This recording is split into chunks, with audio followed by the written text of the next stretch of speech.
నేత జీవన్ రెడ్డి ఆ పార్టీకి రాజీనామా చేసే యోచనలో ఉన్నారు. బీఆర్ఎస్ అధినేత కేసీఆర్ మాజీ మంత్రి కేటీఆర్ తో ఆయన టచ్ లో ఉన్నట్లుగా తెలుస్తోంది. కాంగ్రెస్ లో కొనసాగడంపై ఆలోచన చేస్తున్నట్లు గతంలోనే ఆయన కుండబద్దలు కొట్టారు.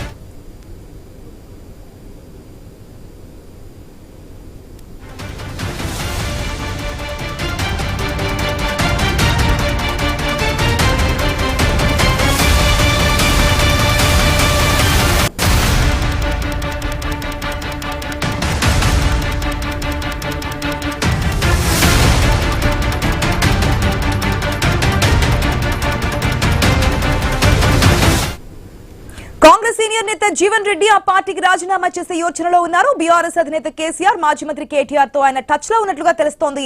కాంగ్రెస్ లో కొనసాగడంపై ఆలోచన చేస్తున్నట్లు గతంలోనే ఆయన కుండబద్దలు కొట్టారు. కాంగ్రెస్ లో తగిన గౌరవం లేదని సన్నిహితులతో చర్చించినట్లుగా తెలుస్తోంది. ఎమ్మెల్యే సంజయ్ ను కాంగ్రెస్ లో చేర్చుకోవడంపై తొలి నుంచి నాయకత్వంపై ఆయన గుర్రుగా ఉన్నారు. ఎప్పటికప్పుడు తెలంగాణ కాంగ్రెస్ నేతలు ఆయన్ను బుజ్జగిస్తూ వస్తున్నారు. అటు మున్సిపల్ ఎన్నికల్లో తన అభ్యర్థులను జీవన్ రెడ్డి పోటీలోకి దింపారు.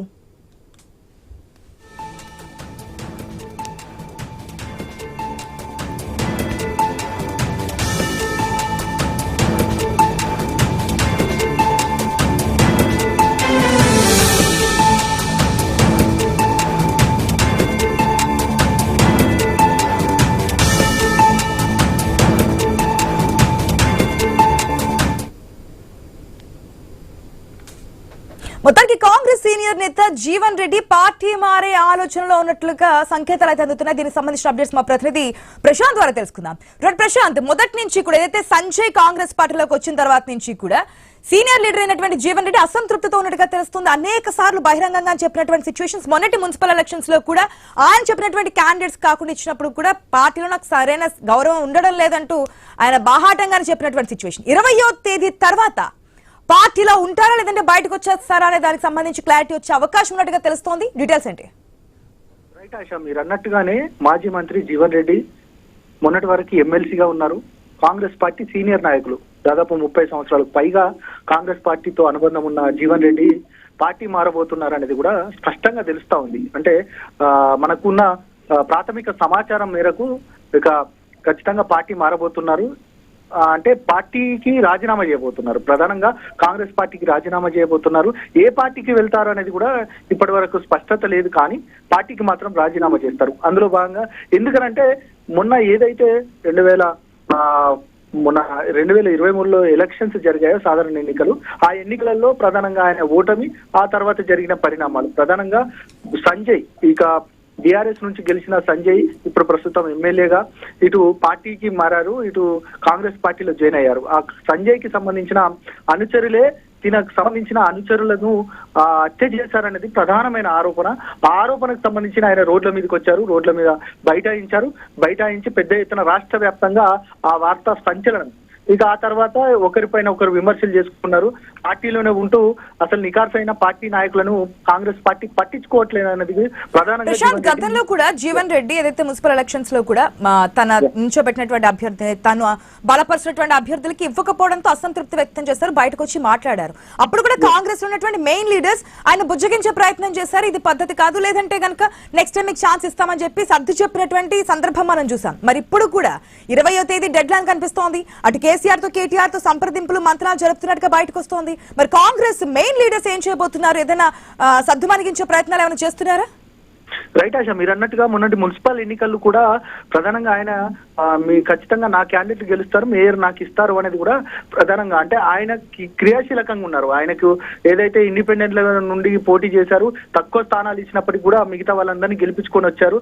ఖచ్చితంగా కాంగ్రెస్ నుంచి మేయర్ స్థానంలో నా క్యాండిడేట్ కే ఖచ్చితంగా మేయర్ ఇస్తాను, మున్సిపల్ చైర్పర్సన్ ఇస్తారనేది కూడా ప్రధానంగా ఆయన ఆశాభావం వ్యక్తం చేశారు. కానీ ఖచ్చితంగా ఆయనకు కాకుండా ఎమ్మెల్యే వర్గానికి మాత్రమే ఆయనకు చైర్మన్ పదవి ఇవ్వడంతో ఒక్కసారిగా ఆయన అసంతృప్తి చెందారు. ఆ తర్వాత మొన్న రాజ్యసభకు సంబంధించిన అంశం పైన కూడా ఆశ పెట్టుకున్నారు. ఆ రాజ్యసభకు కూడా రాకపోవడంతో ఇక పూర్తిగా పార్టీ నన్ను విస్మరించింది, పార్టీలో ఉంటే నాకు ఎలాంటి సముచిత స్థానం ఇవ్వట్లేదు అనేది కూడా ప్రధానంగా ఆయన ఆలోచించారు.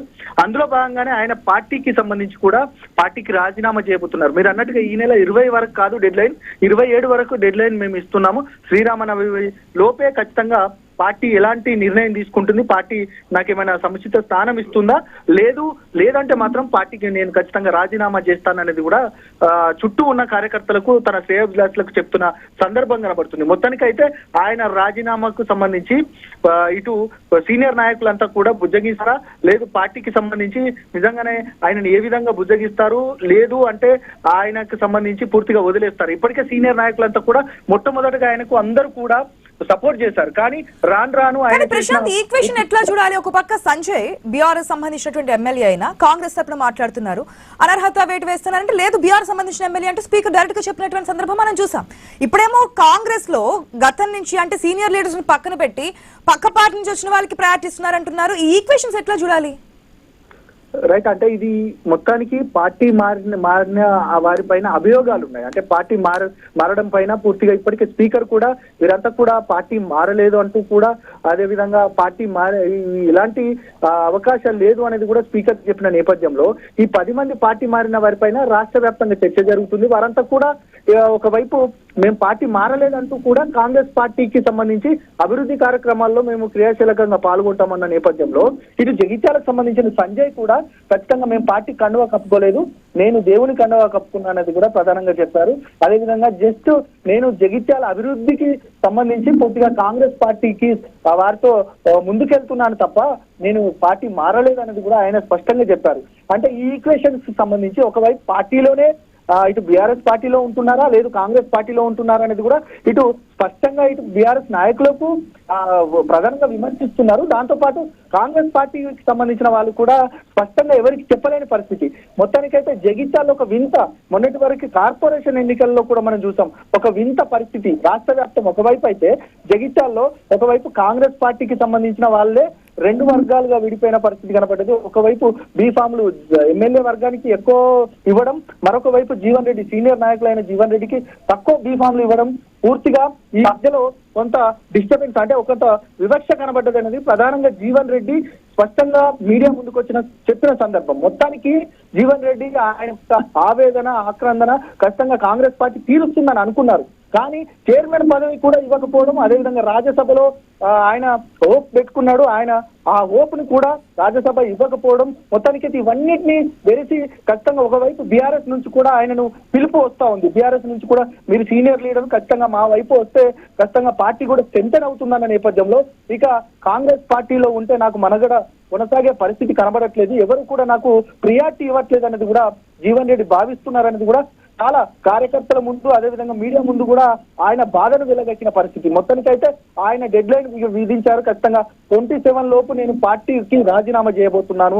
ఆ రాజీనామాకి సంబంధించి కూడా పార్టీ ఏ విధమైన నిర్ణయం తీసుకుంటుంది, పార్టీ బుజ్జగిస్తుందా, ఆయనకు సముచిత స్థానం ఇస్తుందా అనేది కూడా పెద్ద ఎత్తున చర్చకు వస్తా ఉంది. ఈ చర్చ ద్వారా ఖచ్చితంగా 27 లోపు ఈ పార్టీకి అంటే 3 మంత్రులు ఉన్నారు. కాంగ్రెస్ కరీంనగర్ జిల్లా, ఉమ్మడి కరీంనగర్ జిల్లాకు సంబంధించి 3 మంత్రులు ఉన్నారు. ఈ 3 మంత్రులు ఆ సీనియర్ నాయకులే. ఆ సీనియర్ నాయకులు ఏ విధంగా బుజ్జగిస్తారు, పార్టీ సీనియర్ నాయకుల్ని పోగొట్టుకుంటే అక్కడ క్యాడర్ అంతా పోతుంది. ఖచ్చితంగా పార్టీకి చాలా నష్టం వాటిల్తున్న నేపథ్యంలో ఖచ్చితంగా ఏ విధంగా బుజ్జగిస్తారు, లేదు ఆయనను అలానే వదిలేస్తే ఇటు ఆయన ఏ పార్టీకి వెళ్తారనేది కూడా పెద్ద ఎత్తున ఇప్పుడు ఒక చర్చకు వస్తున్న అంశంగా చెప్పొచ్చు Asha.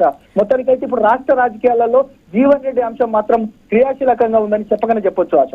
Right Prashanth, thanks for the update. మొత్తంగా జీవన్ రెడ్డి అయితే పార్టీ మారడానికి సమాలోచనలు చేస్తున్నట్టు తెలుస్తుంది. ఒక పక్క బీఆర్ఎస్ అధినేత కేసీఆర్, మాజీ మంత్రి కేటీఆర్ తో సంప్రదింపులు జరుగుతున్నట్టు తెలుస్తుంది. 27వ తేదీన దీనికి సంబంధించి క్లారిటీ రాబోతున్నట్టు తెలుస్తుంది. కాబట్టి వెయిట్ అండ్ సీ ఏం జరగబోతుంది అనేది.